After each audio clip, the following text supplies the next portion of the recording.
right, you guys, welcome. Welcome to Pure Dog Talks live at 5. I am your host, Laura Reeves. Super excited for everybody to join us tonight. We are taking on the topic of health testing. There's so many questions around this, and I just feel like some really great basic information that we can give tonight. And if you guys have specific questions, Dr. Marty Greer is joining, and she's going to answer some of the questions that have come up. But we're talking about what actually is health testing, right? It's not just having your vet pat him on the head and say it's healthy, right? How you health test, what you test for, when you do it. DNA matters, OFA matters, chick matters, all of that. We're going to go into all of these topics. So, and it's really going to be a fun conversation tonight. If you guys have questions, definitely drop them in the chat. Natalie will make sure we have them and we can talk about them. So while everybody's hopping on, a couple items for the good of the order. First of all, please remember, Pure Dog Talk is still going strong despite rumors to the contrary, but the Marty and Laura show is a real thing. And Marty and I have been working really hard to provide some super great information that is for your puppy buyers. It's for the pet owners in your life. It is for all pet people everywhere. And we think it's important to get good, credible, knowledgeable information out to the average, your cousin's brother's uncle. So if you haven't checked it out, please do. Like it, share it with your friends, family, and puppy buyers. Okay. Don't forget Annie Laura's Beginner's Guide to Show Dogs. I know there's a lot of new folks coming in, always being asked about resources. That is a tremendous resource for everybody that's just getting started. It's on the book tab at the Pure Dog Talk website.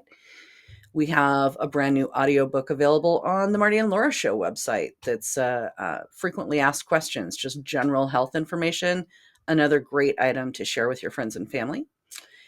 And drum roll, please. Hopefully we're getting all of the issues resolved, and dog breeding, the big picture, will be available soon on the Pure Dog Talk website. Another new audiobook. So very cool.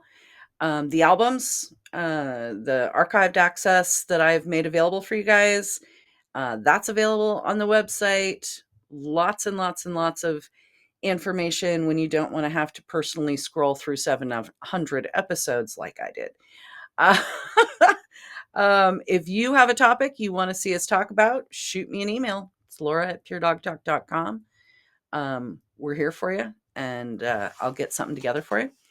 As always, your success is our success. And if you haven't yet, do check out our exclusive patrons group. You can sign up and regular contact with me, with great folks in our group, and as little as $10 a month. I mean, it's the price of a coffee drink. So check out the patrons tab at puredogtalk.com. Always remember, if you join as a patron, you are not allowed to show in my dog show ring.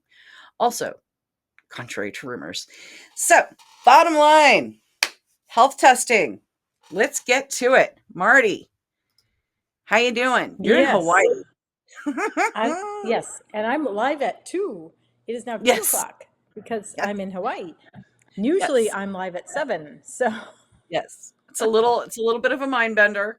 And I will be joining you tomorrow. This is another one of the fun things we've got going on. Marty and I have put together the Pedigrees to Pups, the breeding seminar that is bringing together the art and the science of dog breeding, full spectrum mentoring opportunity. We are chock-a-block in Hawaii and chock-a-block in Wisconsin next weekend. And so Those are very cool. I also have a handling. Yeah. Episode 1. Yeah. Right. The first of what we hope will be many seminars. I've got an Elevate Your Game handling seminar in Raleigh, North Carolina, the end of the month. So it's going to be busy, y'all. If you want to run into us, there's ways you can do it. Yes. And we still have openings. Yeah. In Hawaii. We do. But this may be broadcast. Yeah, you have to sign up soon. We're happening tonight. We're at 25 right now in Wisconsin. in Right. Lomira. So um, there are openings Right. at the handling seminar in Durham. But Right. But I was told today in Hawaii that there's still openings, and that's kind of the Hawaiian way, is yes, that last minute come yeah, screaming yep, in and sign up at yep, the last minute. yep. Island time, they call that, Marty. Yeah, I'm good with that. All right, health testing. Health testing is a topic that we talk about a lot here on the podcast. Marty and I talk about it. Marty talks about it in her clinic. She talks about it in her seminars as well. But I think it's really important that people understand when you're buying a dog, when you're breeding a dog, when you are whatever you're doing, a health test is not that you took the dog to the veterinarian and the veterinarian, looked in its ears and looked in its mouth and checked its heart. That is not a health test.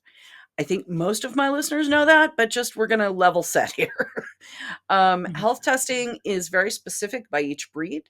And I think one of the things that has come into place in my time actively, like instrumentally involved in dogs, is the Canine Health Information Center that was created by OFA.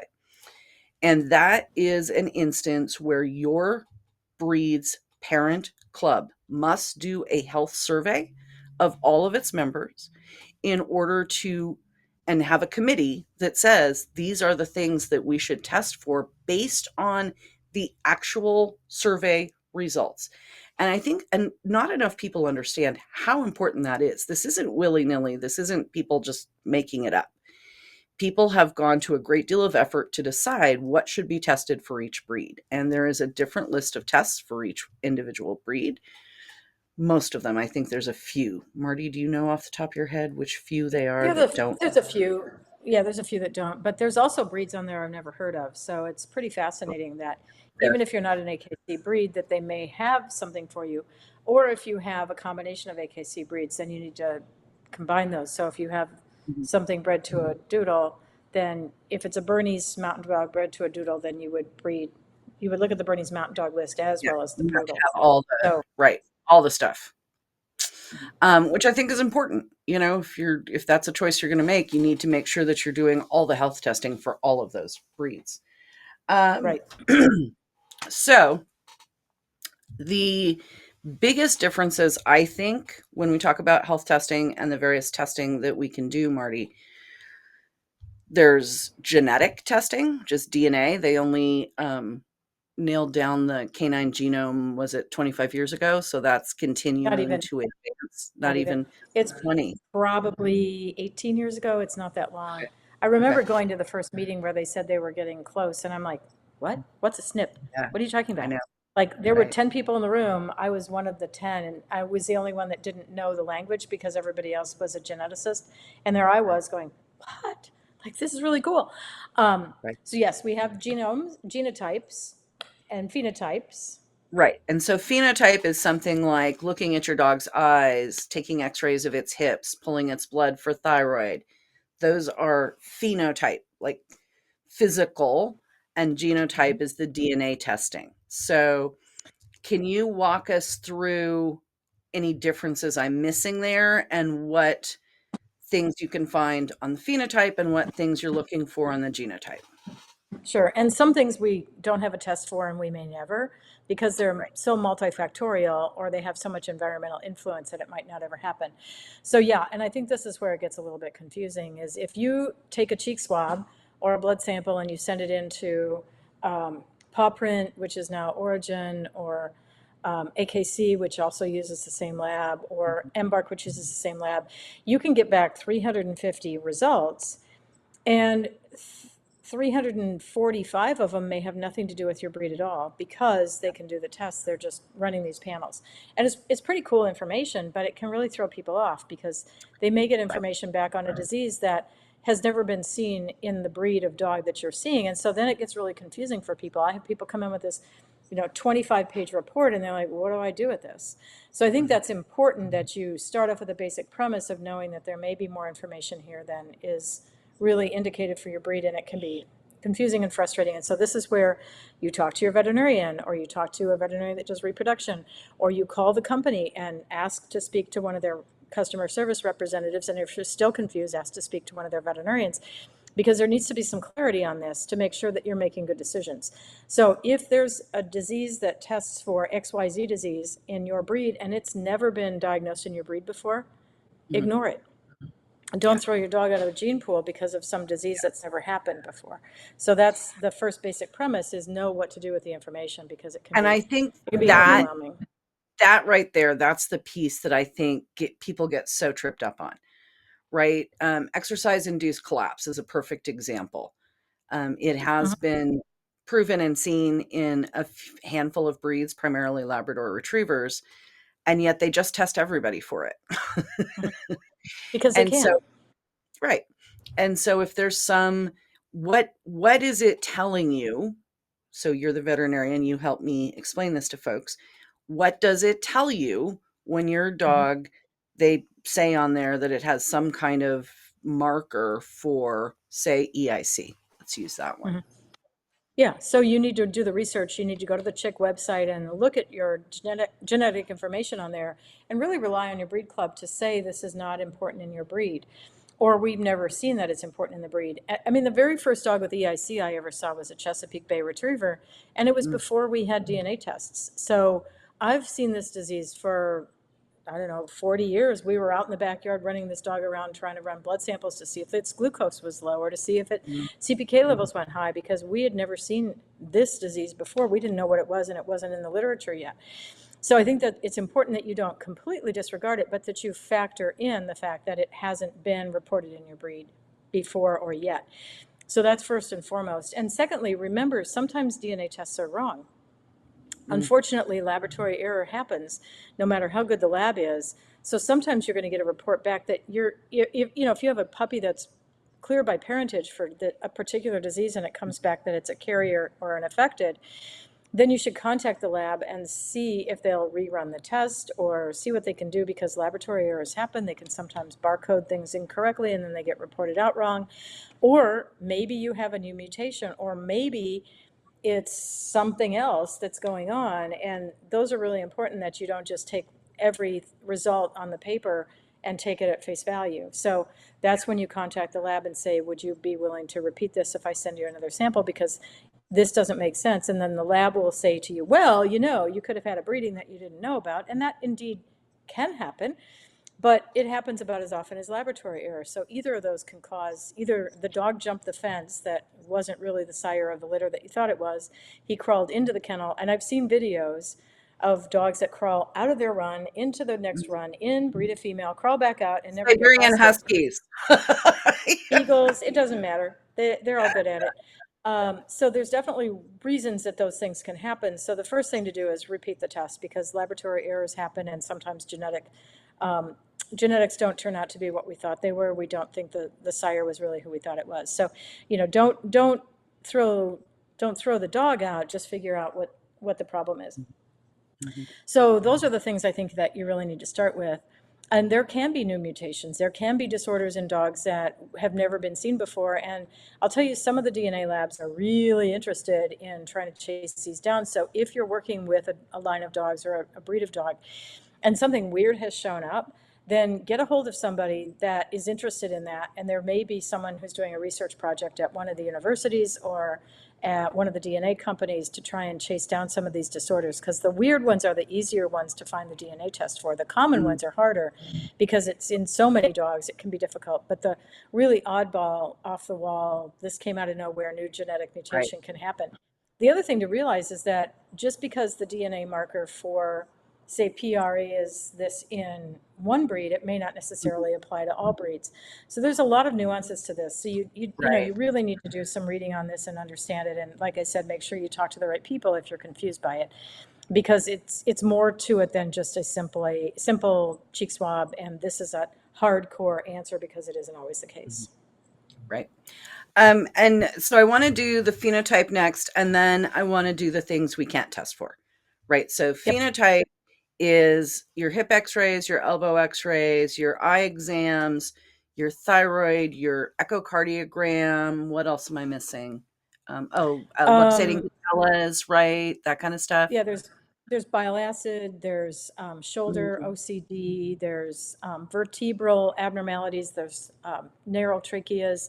So there's a lot of things that we can see on X-ray or with an ophthalmoscope or with a cardiologist with a stethoscope.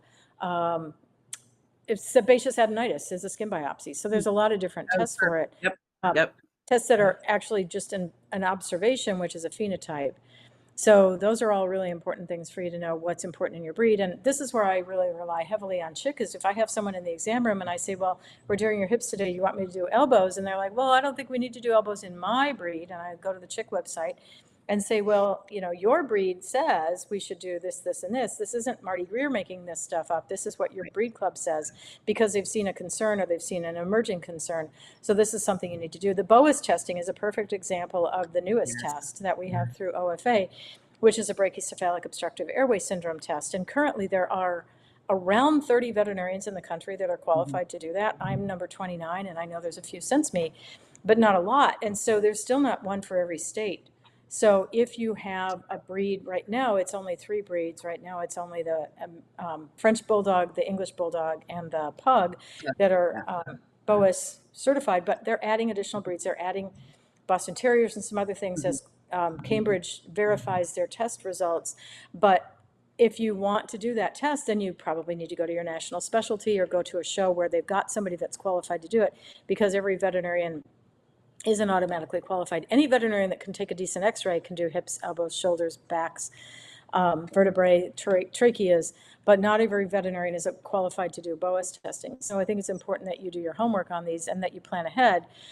For instance, a lot of clinics like ours, we do an annual health test. So you can come in and get all of your stuff done at a dog show or at a veterinary clinic that wants to provide an ophthalmologist, a cardiologist, x-ray, all the stuff. And so you can get that all done in one fell swoop. And it's pretty handy because then you can clear your entire line of breeding stock or anything that's currently out there.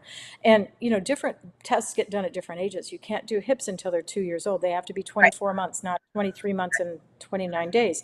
They have to be 24 months. For certain other breeds, Boas, it has to be 1 year. DNA is DNA. Like, you're born with the DNA you die with. So whatever your cheek swab says when you're a day old, if you didn't just nurse off of your mother before they took your cheek swab, is your DNA. So you can do DNA testing at any point. But elbows are at 1 year and hips are at 2 and hearts are Well, and at a certain age. I think the other one, I just did a podcast on this with another veterinarian friend of mine, pen hip, for people who have significant hip issues within the breed. Pen hip is a way to have hip x-rays done and considered valid for full lifetime at 4 months. Is it 4 months? 16 weeks. Yeah. 16 weeks, Yeah. which is not the same as 4 months, but it's close.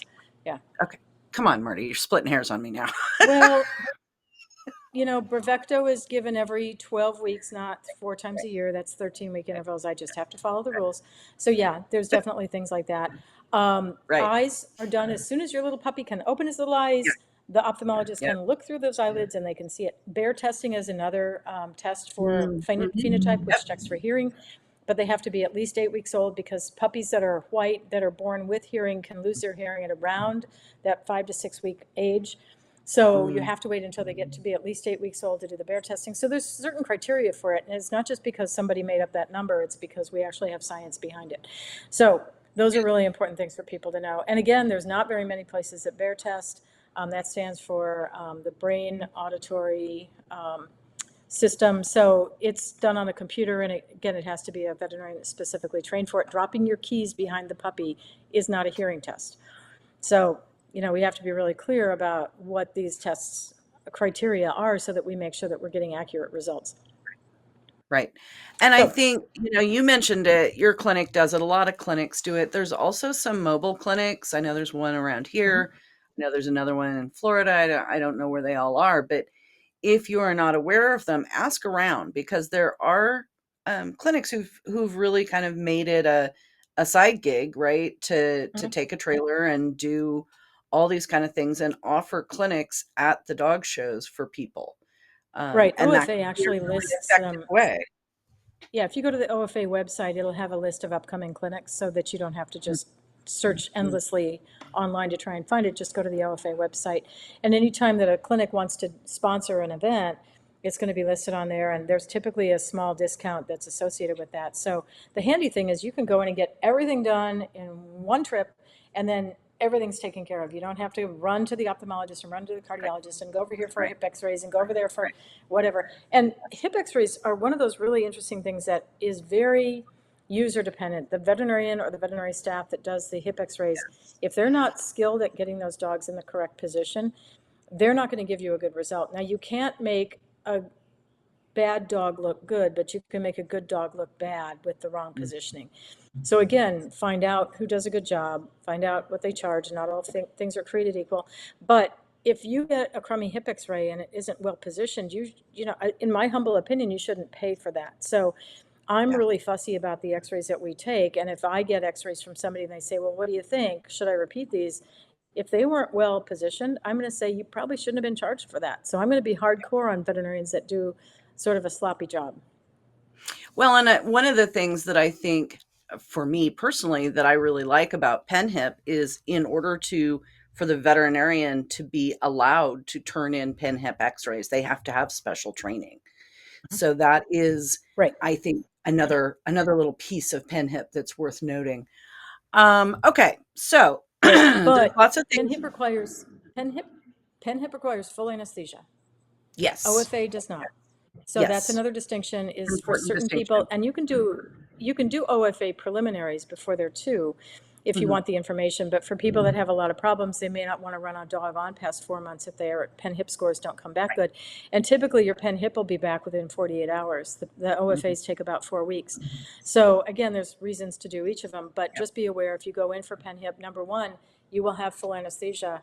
And number two, they are required to send your x-rays to PenHip. They can't look at them and say to you, oh, this doesn't look good, let's not send it Yep. in. If you have PenHip done, your PenHip x-rays will be sent for Antech's radiologist to look at. And if they don't like them, it's published. Yeah. But I mean, I'm sorry, Marty. I kind of think that's a good thing. I think that in our world, knowledge is power. And it's one of the things I love about the Canine Health Information Center Mhm. system, the CHIC system. The idea is not just to test, but to tell. And dogs get a Right. CHIC number, right? Even if they don't Yes. pass any of the tests, simply Correct. because they You can took them. you can flunk out on everything and still have a chick number. So a chick number doesn't mean you passed. A chick number means you've done the testing. But there are certain people who are private and don't want that Mhm. information published, and it's not for me to police. It's for them to make the decision on whether they want this information to be shared or not. I agree with you. I think knowledge is power, and I agree with you that I think sharing that information is important. And if somebody has a hip score but not an elbow score, you might look a little sideways at that and wonder what Yeah, happened. But, yeah, that's reality is people are not required to publish the information for OFA if it's abnormal. yeah. Um, okay, so And one more thing, you have to have a microchip. Sorry. yes, oh my God, that's so good because Natalie told me I was supposed to remember that, so you remembered it for me. Good job.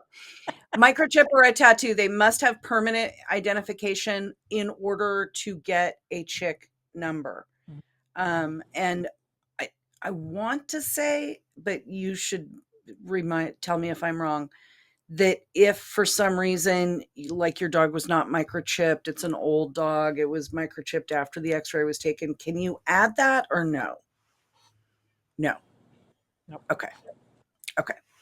You So, could repeat the x-rays, but if it right. wasn't in at the time of the x-rays being taken, the whole point of it is to verify that this is truly the dog This that is it the is. dog. Yeah. Okay. But I don't, Perfect. I don't think AKC should let dogs walk in the ring without verification of who they are. And that's my humble opinion, not I necessarily shared with mean, the rest of the yeah, world. yeah, yeah. I microchips are a fantastic thing, and there's that's a conversation. I mean, there was an enormous, and when I say enormous, I mean came to blows, nearly bloodshed, enormous fight in my personal breed club about dogs competing in the field trial requiring DNA testing, parentage Mhm, testing. mhm, So there's lots of conversations about these things that are worth mhm. having. possibly not on a live at 5 on a Tuesday night, Yeah, but another time. worth Yep. having. Yeah, Natalie is going, before we get into my rabbit hole that I want to go into, which is the diseases for which we cannot test and things that we can do to manage those. Natalie has a way to show us a couple things about the OFA website that I find to be so useful from just a breeding perspective. So health testing is important, but then using that information in a breeding program is kind of why you're supposed to be doing it. So the vertical pedigree system that ACASE or OFA has available on their website, Natalie's just going to run this through for you guys so you can see it. So you go to the chick OFA. This is the chick information. You go to your individual dog or any individual dog that you want to look up. Natalie can take us there. Type in Scotian White Christmas.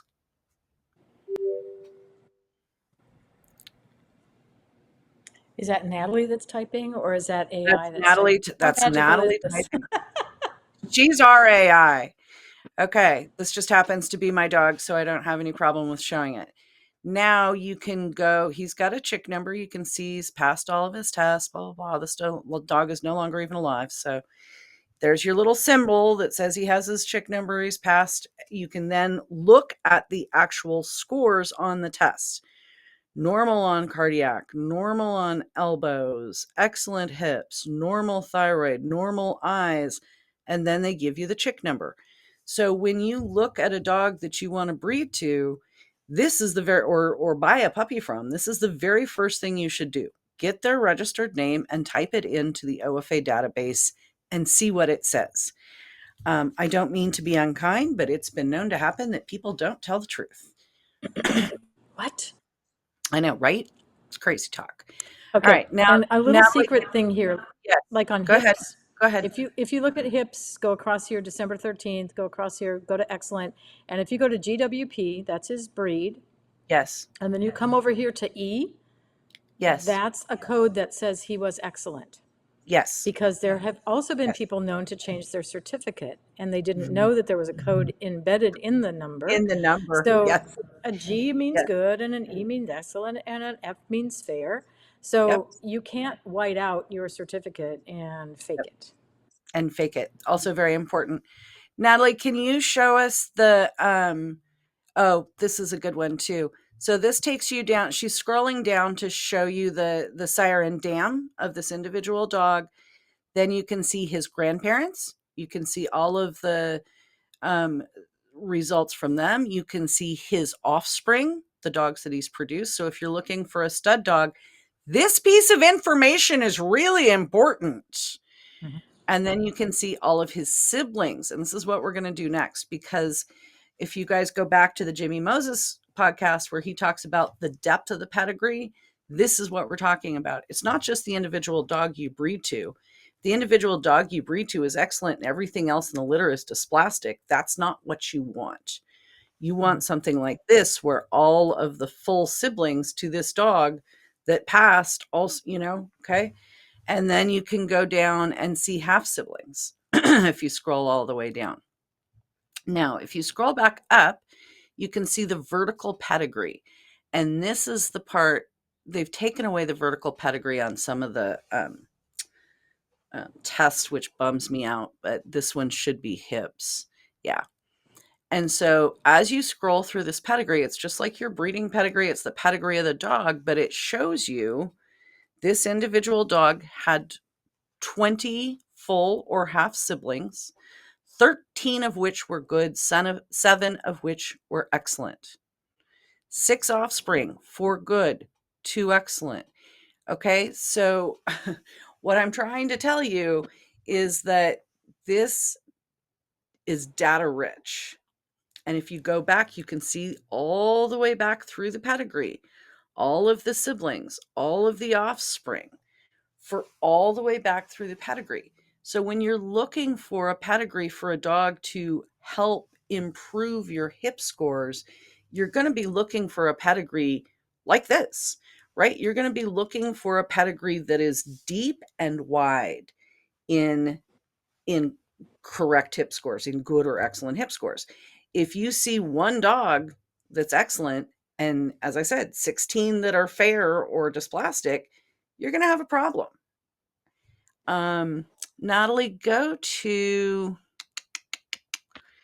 his sire, go to Bing's sire, that dog right there, the Luca Visep. Okay, 10 siblings, 19 offspring. Okay, so you can, a thing to look for, it's not in this particular dog, but a thing to look for when you say 10 siblings, right, were tested, then you see down here, say 3 good, 2 excellent. What happened to the other 5? Right? And that is an instance like what Marty was talking about where those were not submitted. They were tested, but they were not submitted, or they were not released, or they had something else tested and not their hips, etc. Well, or maybe they just were pet dogs and nobody did the testing, but it's Well, but still they won't incomplete. show up in the database if nobody did the testing. The only way Right, that shows up siblings is if they were tested. right. So it's not So, complete information. Mhm. right. But it does tell you that of the dogs that were tested, right, that which ones. And so if you have a mismatch, that's where you want to find Mhm. out why, Mhm. right? Mhm. Um, so, okay, there we go. That, thank you, Natalie. I just think that is an underused and underappreciated tool that is just one of my favorite things that I discovered a number of years ago. Um, okay, so Marty, moving on to the things we can't find on OFA. Right. I So, know that what and I think there's oh, a little piece here too about OFA is their OFA makes some recommendations on their website about how to use the information, breed normals to normals, breed, always mhm, breed the best ditch you can breed. I mean, they've got some pretty nice data on there. So mhm, again, spend some time on the OFA website because there's a lot of information there that I think is underutilized. mhm. And this is something I haven't noticed before, just because it's not a world I live in. But Marty was talking earlier about some of the purpose-bred dogs. They have added this since I last looked for the registered hybrids. So for Ghana, for example, which is the what is it, Golden Doodle Association of North America, that is something that, again, if you're making the choice to breed a purpose-bred dog, that you include the information and they've got those details, and that is Mhm. worth knowing. Did I see cat in there? Go back Yeah, up. there's Something cats. You can OFA cats too, yes. what? There you go, American Shorthair Cat. See, now I learned Yeah. something new tonight. That is something I had no idea. Right, but what's an American Molossus? There's breeds on here that I've never Colossus is seen. gonna be some Yeah, kind of a, like a giant. mastiff kinda dog, yeah. Yeah, but there's Um, a lot of yeah, really interesting information yeah, here. cool. Alright, you guys. That is our trip through OFA because we think it's really cool and we are nerdy like that. But I yeah, it's true. The other thing that I think is important is that we talk about uh, the things that we unfortunately cannot test for: cancer, Mhm. epilepsy, bloat, right? All of those kinds of Mhm. things, and that requires more, not more skill at all, but more information and the Mhm. willingness to find that information. So Right. talk to us about some thoughts about that from your perspective. Well, and part of it is that there are environmental things like nutrition, weight management, what kind of footing they're on, where are they housed? Are they in a kennel? Are they in a crate? Are they in the bedroom? There's a lot of variation on how these dogs are raised environmentally. So there, that impacts even like hip dysplasia. There are dogs Mhm. that are Oh, yeah. raised on 100. slippery surfaces and that are overweight, and therefore they're more likely to be dysplastic than that may not have a genetic component to it. But those are really important things. Fertility. How do you test for fertility? There's not a Right. DNA test for fertility. Mhm. But if you have a line of dogs that has poor fertility, chances are you're going to perpetuate that if you are breeding dogs that are hard to get pregnant or male dogs that are difficult to keep with decent sperm. Should we do that? Should we have litters of puppies that 3 out of 6 of them end up dying of lymphoma when they're 3 years old, or, a lot of different things? And I know they're working on DNA tests for cancer, for a Mhm. lot of these disorders. There's just a long road down here that it takes for DNA testing to be developed. And it's not that people aren't working on it. I started sending samples to Yami Mariano 20 some years ago when he was at AMC in Denver looking for lymphoma in the dog, and we still don't have a lymphoma test in dogs. And it's not that he's Mhm. quit, it's not that hasn't tried. He's at Minnesota now and Mhm. he's still trying. And it's really frustrating because people that buy puppies from you don't want to buy a puppy that's going to die at 3 or at 5 or at 7 from cancer. But we don't have a way to test for all those things. So how do we sort those out? How do we know the best thing to do? And the honest answer is you have to be honest with people if they ask you, and you have to be hopeful that they'll be honest with you when you discuss this with them. Is, does your line of dogs have this disease, cancer or bloat, or a lot of things that we just don't have a way to test for. And it's frustrating for the general public because they somehow think that the breeders are out there breeding dogs that are deliberately going to die at 3 of cardiac disease, when and I know that none of us want those things to happen to our lines of dogs, for ourselves or for the people that buy puppies from us. And I think the part that I don't necessarily struggle, but the part that is always in my mind, right? Like the thing I think about. So say I will just use me because I'm an easy mark. 25 years, we'll just make some round numbers. 25 years, there have been, let's call it 3 dogs that were identified with specifically idiopathic epilepsy. Mhm. In what is that? 50, like 200, how many hundreds of dogs? Percentage wise, right? Yeah, So small. so looking at it from that perspective, okay, sure, it's happened. Would I call it prevalent? No. Whereas some of the like lymphoma, I've seen lymphoma happen more than I like. And there's probably half a dozen or 10 dogs that I could pick some kind of hemangiolymphoma, some kind of weird cancer. Okay, yeah, I give that a higher percentage. And so, how do you think about it? How do you counsel your clients about it? I know how I manage it in my breeding program because we can't guarantee no dog is ever going to have any of these things. We can't do No, it. We are not God. no. No, and essentially, when I have a client that comes to me and they are trying to consider what stud dog to use or whether a bitch should be included in their breeding program, is I look at the diseases that they have and try to classify them as, are they life-threatening, life-shortening, life-altering diseases? So if they are, those are the first things that I weed out of the breeding program. And this comes from Ian Dunbar from 30 some years Mhm, ago. It was mhm. pretty obvious when Yeah, he started talking about this that it was a pretty good criteria to use for following.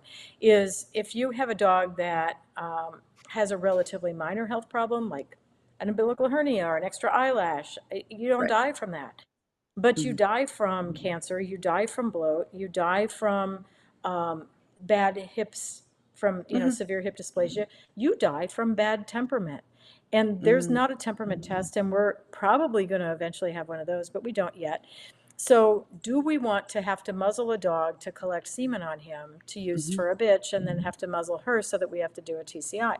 The answer to me is in that category, Yeah, no. I think temperament is right. every bit as important as some of these health problems, because if it's life threatening, life or altering, life shortening, it should not be in your breeding program, and you need to be honest with people. Now, some of those things don't show up until the dogs are 8, 10, 12 years old, and then you're already stuck with it in a breeding program and you didn't mean Mhm. for it to be there, but that's reality.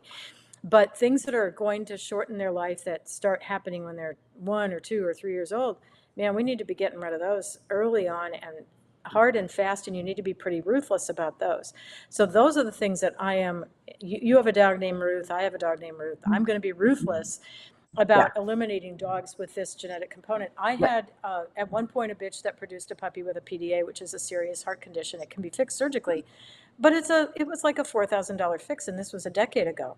It's not easy to fix. It requires major surgery with a cardiologist. It's not cool. I said to the cardiologist, "So can I breed this bitch again?" And they said, "Sure. Go to a dog from a different line." So I went to a Different line. dog from a different continent. I went from America to Australia, produced it again, and said, Oh, wow. okay, that bitch is out. The puppy that I Yep. kept from her first litter is out. That's gone. I Yep. am not going to Yep. have a line of dogs that I produce this in. And Mhm. it's gone like that. But you have to be hardcore on that kind of thing. Yep. But if it's an extra eyelash, for God's sake, just because your vet could find it when the puppy was 8 weeks old, or it's got a retained testicle, or it's got, some of these really minor problems, to me, that's minor. So I score things on a 1, 2, and 3. To me, a 1 is something you fix once, it's gone, it's taken care of. To me, level 2 is something that requires chronic management like thyroid and allergies. And to me, level 3 is life threatening, life shortening, and those are gone, hardcore gone. But that's me.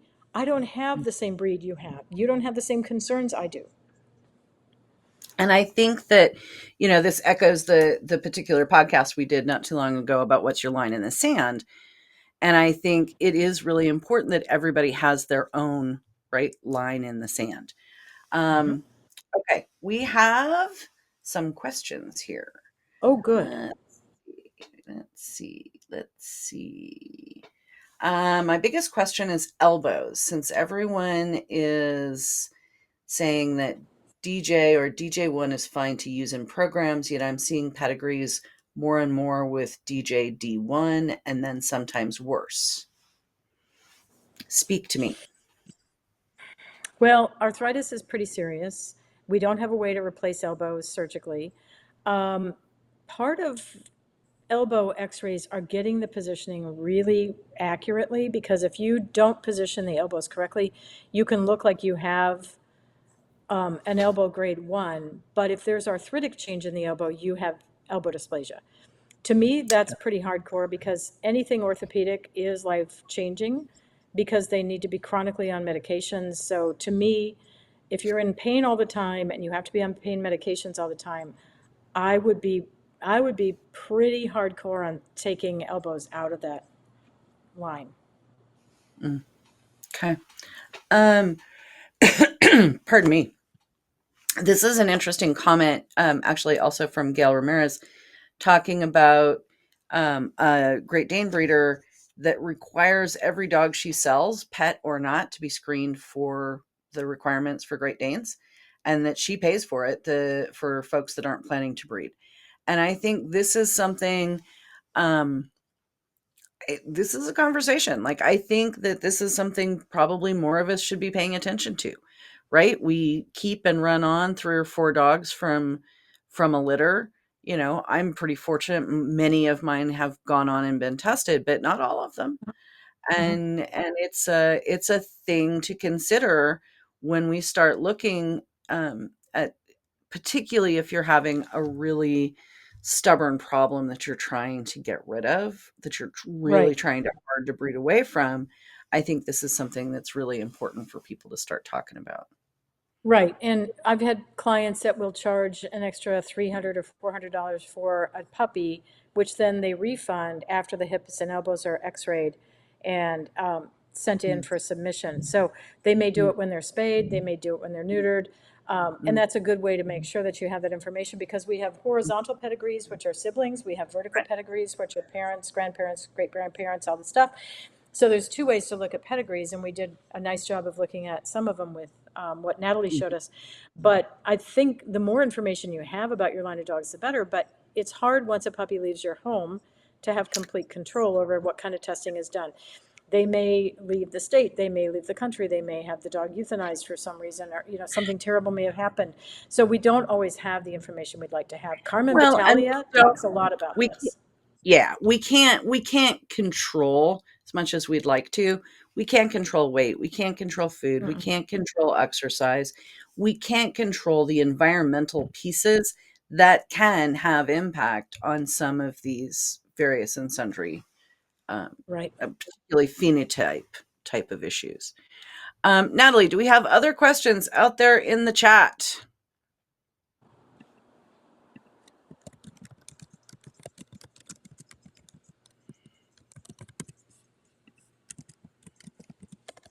Marty, what have you got in the chat? I don't know how to get to the chat. Oh, That's there it okay. is. That's Okay. all right. Um, Hang on. phenotype, agree on the Not in chat. verification of basic Over dogs. Yes. when there are requirements, Uh, check for your breed. Oh, that's a yeah. good one. Natalie's question, Marty, is what to do for those breeds that don't have chick requirements. Well, then you have to do the very best that you can with a similar breed. So if you Mm. have, I think what breed did they tell me? There was a breed I spoke to their national last year, and they don't have chick testing requirements. So you have to look at something that's similar in size, similar in genetics, and just do the best you can in following those guidelines. For sure, I think hips should be done on everything, even little dogs, because even small breed dogs can have hip problems like legs perthus. I know I have Danish Swedish farm dogs, and they're now saying in Sweden, oh, we don't have to OFA their hips. Well, I'm sure as heck going to do that. They aren't telling me that I need to do bear testing, but they're white dogs, and those are the Mm, dogs that predispose to this. So kind of use some common sense and use some similar yeah, breeds. If you have a breed that came from min pins, look at what the min pins are requiring. right, If you have a right. breed that came from a retriever, look at what the retrievers are, just sort of use Mm, some general knowledge and some good common sense, and then ask what breed problems people are seeing. And if your breed doesn't have a chick requirement, how about you make up a committee and you're on it to develop mhm, that, because I think chick is really important. Now, yeah, I'm not always really good at getting my chick number, but I'm really good at doing all my screenings. So right. there's a difference between filing for the chick number and at least doing the health testing that you should be doing. And if something new shows up in your breed, ask if there's a way to develop a test. For instance, a few years ago, the Schipperkes ended up with an MPS3 mutation, and it affected 30% of their puppies, and it caused Oh them my to become unable to ambulate by the time they were a year old. It was oh devastating. my It was god. horrible. So when there's something new that shows up that's of that magnitude, talk to a geneticist and get with somebody at a university that's doing a residency or that's at a DNA company and say, we need help. We have funding. Let's get a test for this. And it's remarkable how fast they can develop tests nowadays for some of the conditions that aren't cancer. Cancer, I think, is the biggest frustration. It is. It is for me. The other thing that I think is that so much of this, even the part that we can't put our hands around, just being aware, Yeah. just having information, acquiring information, talking to people, right? Like that's Mhm. how you get Mhm. a base, right? Like a hive mind. They talk about hive mind. That's a thing. Hive mind is talking to people and getting that Yeah. information. And be Um, honest. If you have something in your lines, be honest with people. Don't hide it. It's not your fault that it happened, but be honest with them. If they ask you to use your stud dog and your stud dog has produced three puppies with some weird disease, just mhm, tell them honestly that it's not a good idea to use this boy and or this female or to buy a puppy for a breeding program because of that. So be honest with people. You have to be honest because you would and expect the here's same from them. here's the flip side of be honest. And I'm gonna do sort of an anti-Laura eyebrow on this one because it's the one I've gotten burned on the most. When you are honest and someone asks you about a dog and you lay out all the things that are no more or worse, but you're being honest, and then that person that you told, that person decides that what they need to do is just tell everyone that that dog's terrible and produces all these terrible things. Okay. Yeah. So I'm just gonna say, y'all, don't do that. That is Yeah. rude and it is awful. And that is how and why people won't share information. So if someone Mhm. is courteous enough to share information with you, do not stab them in the back because that Mhm. makes Auntie Laura grouchy. And no one Um, wants that. no, I promise no one wants that. Okay, so a couple quick questions from Natalie. There's a from a puppy shopper. How do you verify health testing in an advertisement or website? because of Photoshop. So I thought Marty's answer about the E in the or the F in the excellent on the number of the OFA number, but it's real. The people who are posting the information about their animals cannot change the OFA website. So the way that you verify anything is that you get the registered name and or registration number of whatever registry that the animal is from, and you type it in to the OFA website and see what the OFA website says, because that information cannot be hacked, cannot be changed, and cannot be photoshopped. Right, and then I saw a question pop up on the BOAS testing, and if you go to the Respiratory Function Grading Scheme website page of OFA for BOAS, at the very bottom, it lists by state who is approved.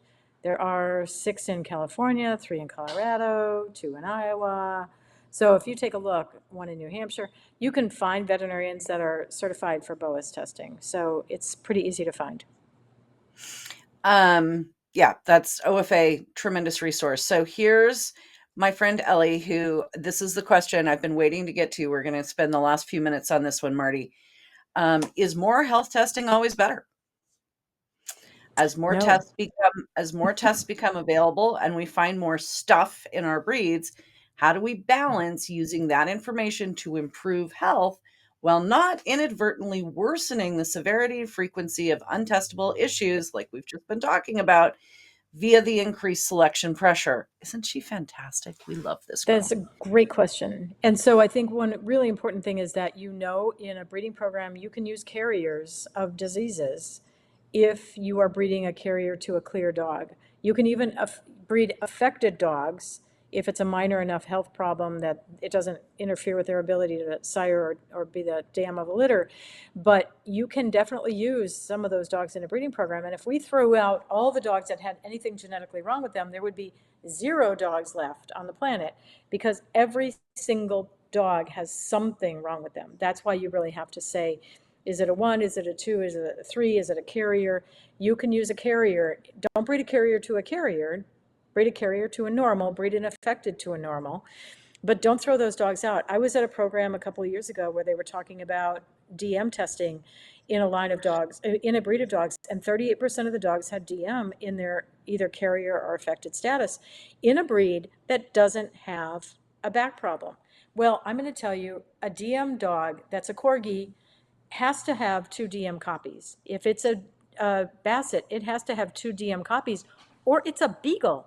It's not a basset. If it's a corgi without 2 DM copies, it's a Sheltie. So you can't get rid of all of the genetic disorders, or we wouldn't have some of these dogs left at all. So you have to be smart about it. This is where you talk to your veterinarian, get some genetic counseling from your vet. If your vet doesn't know how to counsel you, find someone that can help you at a DNA company or at a university or someone that does genetic counseling. And I think it would be lovely if we had someone that would do this for a living, that would volunteer to help you. But to my knowledge, there isn't anybody that has made this their full-time job. This is the closest you're going to get, y'all, is us. Here we are. And I think, Marty, this is kind of what we were talking about earlier, like with EIC. DM's another one, IVDD, some of these issues that are, sorry, not life ending. Oh, I'm sorry. You know what? I misspoke on the DM. I mean IVVD. Yeah. You're not. On you corgis don't and bassets. Yeah, not DM. IVVD. There are definitely corgis that are not DM positive, but some of the DNA tests are not correct either. They're linkage tests. They're close to the right marker, but they're not quite the right marker. There's a lot of information we don't have yet. Can We have to be smart. you expand on that, on the linkage test? Because this is one I had one of my puppy people asking me about this, and I did not have enough knowledge to answer it. So when it comes up and says, talk about that, talk about the linkage tests and how they can be misunderstood and misused. Yeah, and that's kind of complicated, but not every test is the DNA marker. It's a DNA marker that tends to travel with it. It may be similar to it, it may be near it on a DNA marker, but it may not be the exact right one, and it's for now the best test we have. So you have to, again, understand how to interpret this. So this is where calling the genetics company, talking to a geneticist, talking to somebody that's in the know about this could be really valuable about how to include some of these dogs in your breeding program. And you have to look at the whole dog. If this dog won the national, won, the field trial national, won the breed national, whatever, it's like a top performing dog in your breed, and it has everything else going for it except one itty bitty little thing, and it's not life threatening, life altering, then you just need to really be selective about who you breed to, but it doesn't mean you have to throw that dog out. So again, we've talked about this, don't throw out the baby with the bathwater, because there are definitely people who are spaying and neutering dogs or standing them around in their backyard not using them because they don't know how to use them, that with some genetic counseling you could do very well with. So I think we need a genetic counseling service in veterinary medicine that could help us with this. All right, well, chop chop. We'll get right on that, y'all. Marty. Right. That'll be my new job. That's your new job. Like, you need another job, Uh-huh. honey. All right, Uh-huh. you guys, I thank know. you so much for joining us. As always, we really, really appreciate popping in and getting your input, having the opportunity for some interactive conversation. Also, as always, this will stay up on the Facebook page and it will be on the YouTube page. And that's for those of you who haven't twigged the fact that we have a YouTube channel. So stop on by. Marty, I Yep. appreciate you. You have yourself a great night there in Hawaii, and I'll see you tomorrow. I'll try. Bye. That's good. Bye.